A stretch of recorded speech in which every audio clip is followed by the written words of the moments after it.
Ladies and gentlemen, welcome back to the Chess World Cup 2023. It is championship day. The first day of this tournament was July 30th. Today is August 23rd. And today we might crown a World Cup champion, either Magnus Carlsen or Pragnananda. And this is a sensation. Pragg is the youngest ever finalist by 4 years.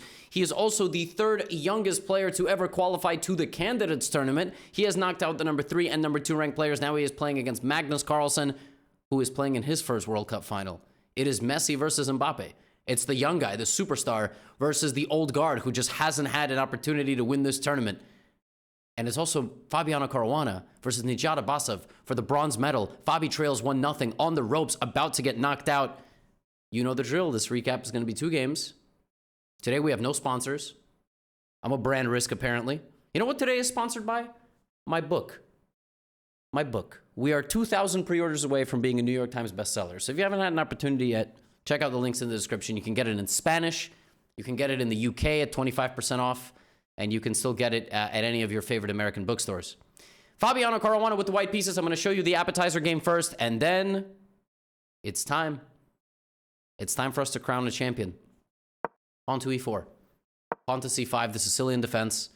Nijat plays this against Fabi. He also played it against Magnus. Nijat has to not lose. So he could play this, right? He could go for e4, e5, but I think he trusts Fabiano a little bit too much. Fabi's going to come up with something and push a little bit. So instead, Nijat sticks to his guns. Most people were they're in a situation with the black pieces. They have to not lose. They're not going to play a Sicilian because you play a Sicilian to lose and to win. You don't really play it to draw. Knight f3, and now e6. The thing about the Sicilian is that black has to show their cards very early. Like, am I playing an accelerated dragon? Am I playing a Sveshnikov? Now, you may remember Nijat Abbasov played knight c6 against Magnus. Of course you don't remember that. Because many of you just watch and be entertained and then go to Clash of Clans or, whatever you do during the day. I don't judge. That's what he did against Magnus, and then Magnus went here. Am I triggering anything? Memory. Rossalimo, he played Magnus's opening against him, but Nijat Abbasov is one of the, he's one of the strongest 100 players in the world, so he's flexible. He plays d4. He plays e6. Fabiano plays d4. And now we are in what's called a Taimanov Sicilian. In fact, Fabiano, this was like his exclusive opening. I mean, Fabiano used to play the Taimanov as well. So Nijat played Magnus's opening against Magnus, and he plays Fabi's opening against Fabi, which is gangster stuff. And then here, rather than playing Queen c7, which is the Taimanov, he plays the modern version of this, which is the 4 knights, which is the 4 knight Sicilian. And this is a very, very sharp opening. Nowadays, there are lines where white does something completely ridiculous and like moves the king to e2. So there are lines like Queen c7, f4, and then, the bishop develops and you play c4 and bring your king out. Like, it's really, really goofy stuff. But instead of that, Fabi plays a move, bishop f4. I actually played this move. Some of you that have followed my chess career for a long time, I didn't play bishop f4 here. I actually played it in this position. And it was a move played at the candidates tournament last year, the tournament that determines who plays for the world championship. Fabi plays bishop f4 in this position. This is not a fork, because while it looks like a fork, the pawn is supported by the knight. So you just take the knight. And then it's not a fork, and then you just win a pawn. So it's really, really not a fork. So bishop to b4 is played by Nijat. He pins the knight to the king. Fabi plays knight to b5, simultaneously defending himself and threatening an infiltration. This is not a free pawn. Well, I mean, it kind of is. The thing is, if you play knight c7 right away, and then you take the rook, black does not go here. Black goes here and has a lot of threats. So it's not like this is just, it's not like this is just, a free pawn, and, how did Fabi blunder that? No, this is kind of like black is now going to waste time. Black is winning a pawn, but he has an opportunity to get his hand caught in the cookie jar, or the tail caught in the mousetrap, or the, whatever. D5 is played, and now knight c7 check, and now a move that's really going to confuse you, which is not taking the rook, but rather long castle. Now, you will notice Fabi played that move instantly. Literally, it took him 5 seconds to play that move because he got 30 extra seconds. So he had 12 seconds on the clock. He spends 5 seconds on this move, which is the amount of time it took him to write down his opponent's move and then make his own. Once again, the reason he's not taking is because he clearly knows something about the position. Probably e5, knight d4, or queen a5, something like this. And white has won a rook, but at the cost of giving black monster development, and really this knight is trapped, so it's not really a full rook. It's weird, I know. To the untrained eye, this looks really stupid. Long castles, Nijat takes on c3, and Fabiano enjoys a 20-minute time advantage, as well as a very powerful initiative. Now, the computer here gives e5, and then the best move for white is to sack the bishop because you're going to win the knight back. Instead of that, Nijat thinks and plays queen e7, which is a very solid move, and he's trying to play queen a3 check. Fabio plays c4. You will notice that Fabiano has still not spent any time. c4 simultaneously tries to pry open the center while also defending with the queen. I want you all to think about something. You know, I make these recaps and they're great and you enjoy them because I'm, you know, funny and handsome and I'm a good role model and I'm family friendly. Thank you, by the way, for thinking all of those things about me. I'm also very funny. I'm also very humble. But one thing I want you to all learn from these recaps is like little nuggets of information. Every time a piece moves in chess, you have to think about how it affects the whole board. For example, this move affects so much more than you would think.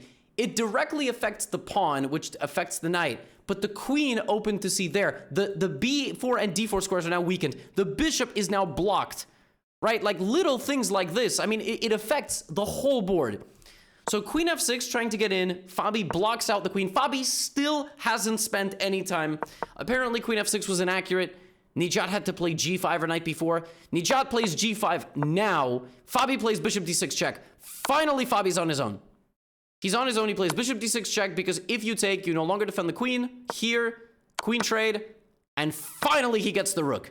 In the middle of all that skirmish, that rook has been hanging. Knight takes d6. But now, the way that Fabi won the rook, the knight has a way out, right? The knight is going to get out. First, he takes in the center. And now he waits. He doesn't develop with the knight yet because he doesn't want his opponent to play knight to e4. So he plays pawn to f3. And Nijat plays knight to f5. And Fabiano starts escaping with the knight. And look, my friends, black has an extra pawn. Black has 6 pawns. But he has a knight for a rook. So he's down what we call an exchange. d4, he's trying to trade off his weakness. What do you do when you're up material? You try to simplify, right? Try to simplify. Knight to e3, move the rook up and defend the pawn. Rook e1, rook c8, and now a very nice idea, rook takes knight. Point is, if you take this, rook d7, you know, 7 times out of 10, 8 times out of 10, getting 2 pieces for a rook is a really good deal. And then after that, if you get something like this, it's just a completely winning endgame. A rook and a knight will just beat a rook with many pawns on the board. Rook c7 is played instead, rook e4, and now Fabiano, a couple of moves later, puts pressure with his rooks, and this is the endgame that he now has to win. Actually, this is the endgame that he now has to win. Essentially, Nijat gave up all his pawns and said, we have 3 versus 3 on the same side, rook and bishop versus 2 rooks. Here's what Nijat is going to do. He's going to put his bishop right here, going to put his pawn right here. He's going to go like this, and he's going to say, Fabi, come get me. Fabi, come get me. I'm drunk at the club. Like, I'm just not going to move. So, Fabiano offers a rook trade. Now, black does not really want to trade rooks. Without his rook, the winning chances for white go up drastically. How does white win this game? He advances with his pawns. He's going to trade 1 of the pawns, not 2. And then he's going to find a way to advance to suffocate black, push him backwards, and either get to the king or get to the pawns. Right? So he's going to walk him down. Can Fabi make a comeback on demand, winning against Nijat Abbasov? After losing game number 1, he's improving his position a lot, but where is the win? I told you Nijat's defensive setup. There it is. I mean, how do you break this down? How are we going to do this? Rook b5, rook c4, rook b6. How are we going to do this? I mean, you can't sacrifice. Black's position is a brick wall. He's not moving at all. At some point, Fabi's going to have to use his pawns. There it is. Big moment here. If black takes on h4... his pawns get split, which allows white's pawns to team up, which could be really, really, really good. However, if black plays f6, now we get to the king, which is really bad. Now the king is on the back rank. Mating possibilities, that's not mate, but it's very close. And black is going to likely lose this game very, very soon. So g takes h4, Fabi takes with the rook, and now black plays h5. And it looks like black's position rock solid. How is Fabi going to break through? He starts bringing his pawn. And Nijat plays king f6, rook g5, rook c6. Apparently, Nijat had to play rook c1. Because White's idea in the game was to bring his king. And the idea, let's say black plays something like rook a6, is to play f5. So king h4, now we use our f-pawn. We swarm, and rook takes h5, and the game is over. In this position, the only chance that Nijat had was to, like, move his rook. And you ask, what's that gonna do? Well, he's just gonna lose the bishop, and he's gonna have to play this endgame, but it's all losing.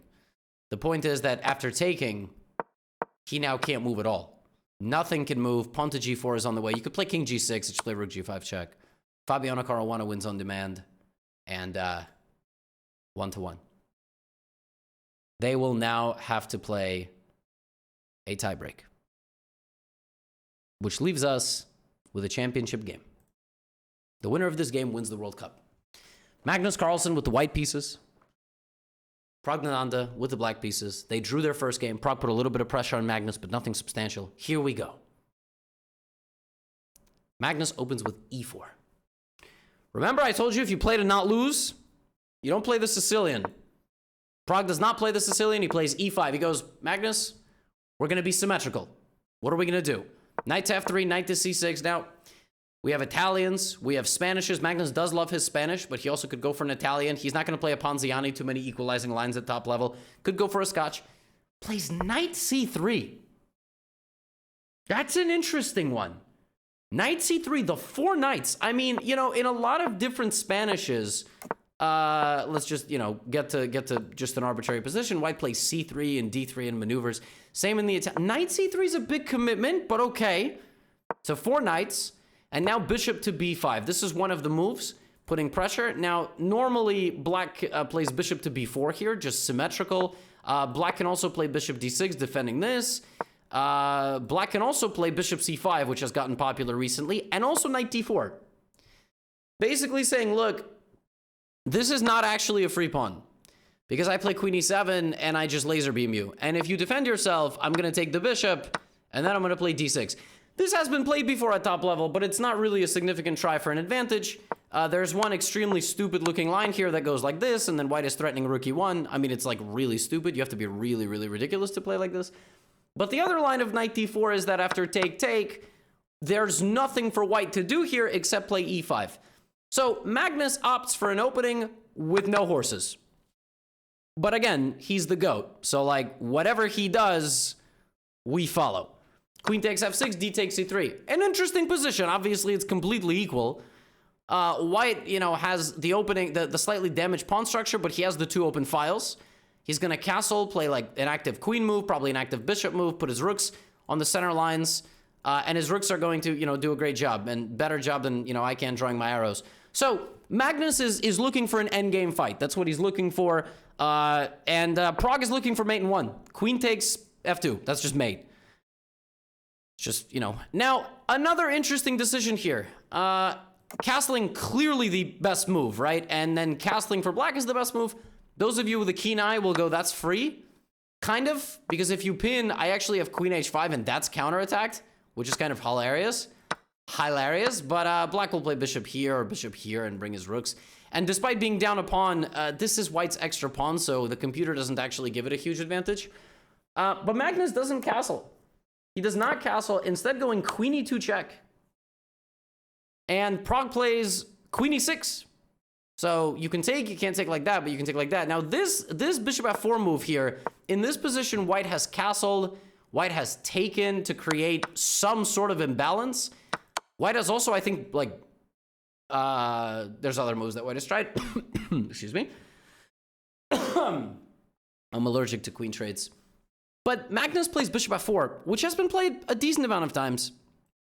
And it's been played by David Howell. So Magnus drawing on the inspiration of a friend. And if you don't know that he and David Howell are friends, I mean, they're...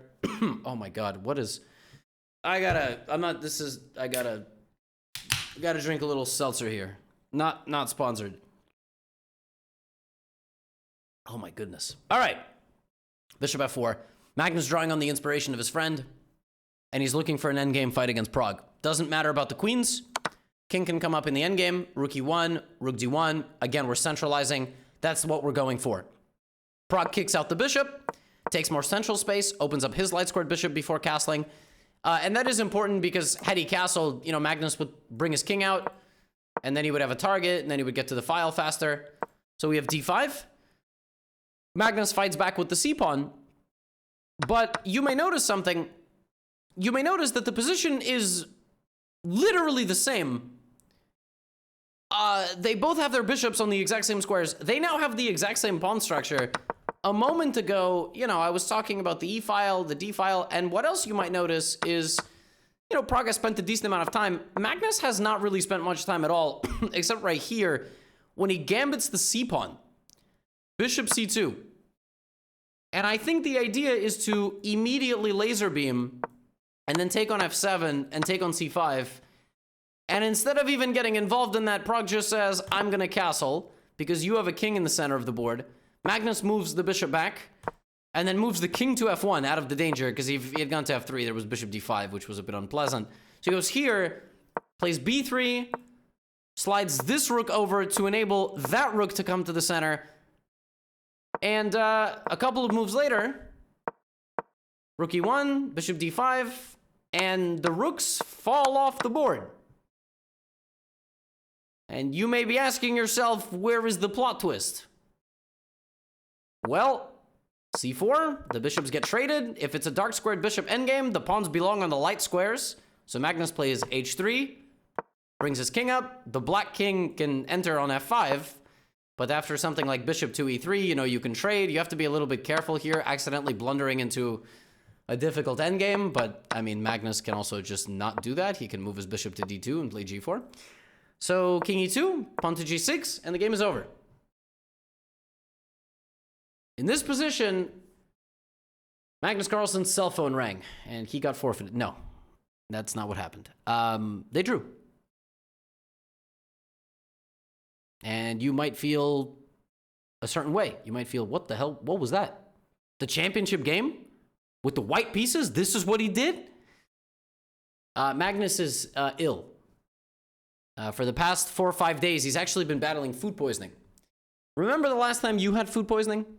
I had food poisoning some months ago, and after I projectile vomited at 3 in the morning into my toilet, I collapsed on the bathroom floor, and I remember laying there, feeling the cold floor on my face and going, will I die tonight? Like, is this it? And, you know, the worst is when it comes out of both sides. You know what I'm saying? Not to get into details here. But point is, you know, he's recovering from food poisoning. I think we can give him a little bit of a pass. Who knew that this chess recap would turn into me describing, you know, what substances are departing Magnus's orifices? He's going to rest up. And we have 2 very different tie breaks tomorrow. This matchup is for the gold. This is either Magnus's first ever World Cup win and probably basically retirement from classical chess in these events. Or Prague is going to beat Magnus in tie breaks and take down the 1, 2, and 3 best players in the world, which would be absolutely bonkers. I don't know who I'm cheering for. Let me know if you're cheering for Prague or Magnus in the comments. And if and that's it. That's all I've, you know, got for you today. I wish I had a longer one, but I saw your comments about me wearing a tank top and that I have no gym gains. That wasn't very nice.